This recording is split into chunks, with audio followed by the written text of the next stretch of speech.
So earlier this month, a lot of you may remember a post that I made on my Telegram channel. There was a lot of concern about the water and not to drink it, and there were certain things that I could say and could not say, and I referenced that certain people's lives might be at risk, and one of those people is here with me now, Dr. Brian Artis. Thanks a lot for being here. I do really appreciate the opportunity to do this. Yeah, this is actually going to be the only time I've ever been nervous in any interview. I'm not kidding. Like, I've never been nervous to discuss anything in relationship to the COVID pandemic whatsoever.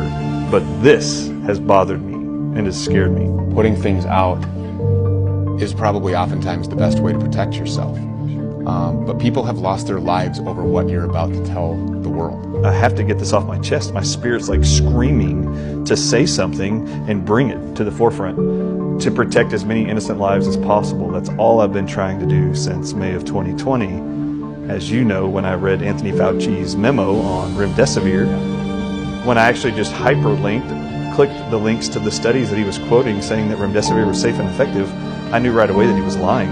I knew right away that this drug was going to be used to mass murder a whole bunch of innocent people in America that did not need to die. Then he was going to sell the world on the idea in the media that they were dying of a virus, when in fact I knew they were being poisoned to death with this drug.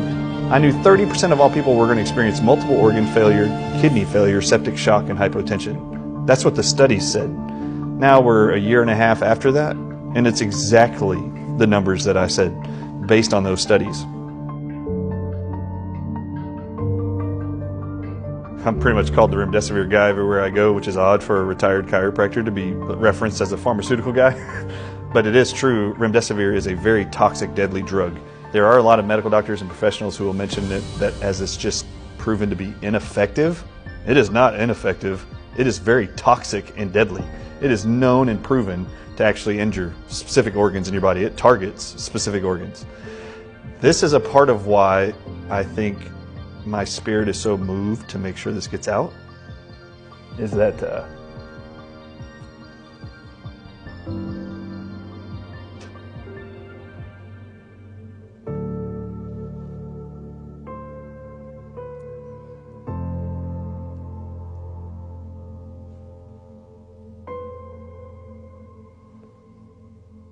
in January,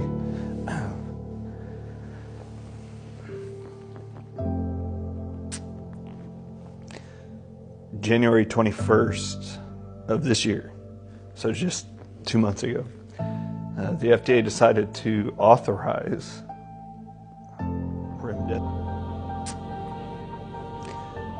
January 21st of this year, so just 2 months ago, the FDA decided to authorize remdesivir as the only drug to be authorized to be used in all newborns in this country.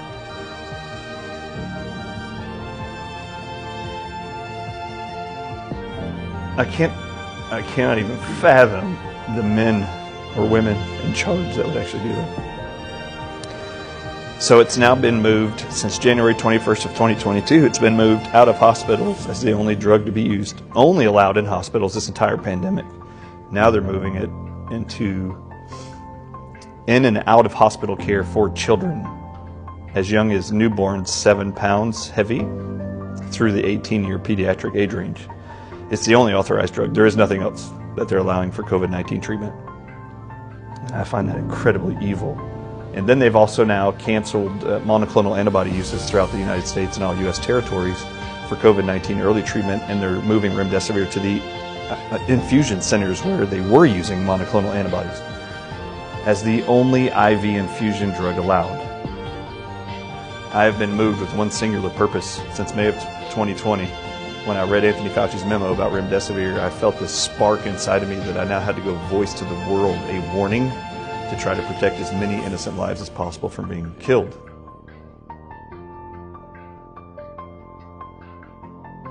So let's talk about what happened. It all started with a text. There's a medical doctor that I admire and love because he is nonstop from the beginning of COVID. Has had the ability to project information and say to people around the world, you do not have to fear COVID. We have an answer. This guy has been on many stages with me.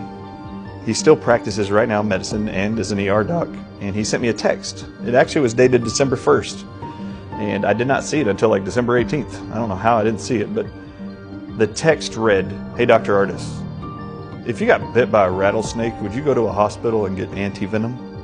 And I realized when I saw him that he must have saw an interview I did on InfoWars. So Kate Daly did an interview with me and wanted to go over my thoughts of monoclonal antibodies. Well, I had been given some research studies that actually bothered me. I didn't like the idea based on the data in these research studies. I didn't think monoclonal antibodies were safe long term. Not short term, but long term. Right.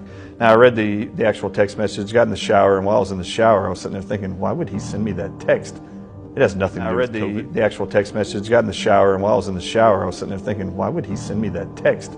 It has nothing to do with COVID. Like zero, nothing to do with COVID. So I'm going through this, and I'm thinking about the text, and all my brain keeps going to is, why is he mentioning, wouldn't I go get anti-venom? Is there something about anti-venom I don't know?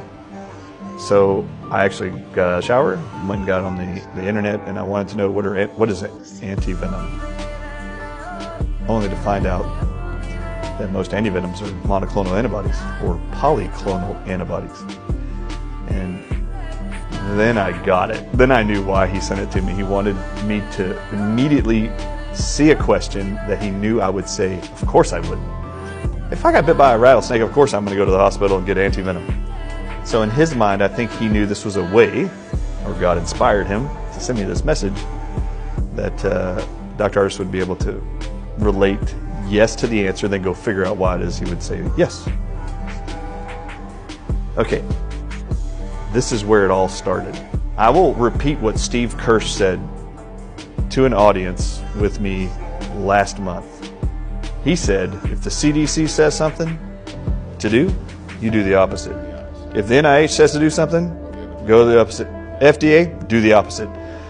I'm sitting there realizing that antivenom is monoclonal antibodies, and then I immediately revert back to, in my own head, I'm not trusting anything the CDC, NIH, or FDA says. Is our federal health agencies, are they recommending monoclonal antibodies for COVID-19? Now, this is in the middle of December. No, they're not. Right.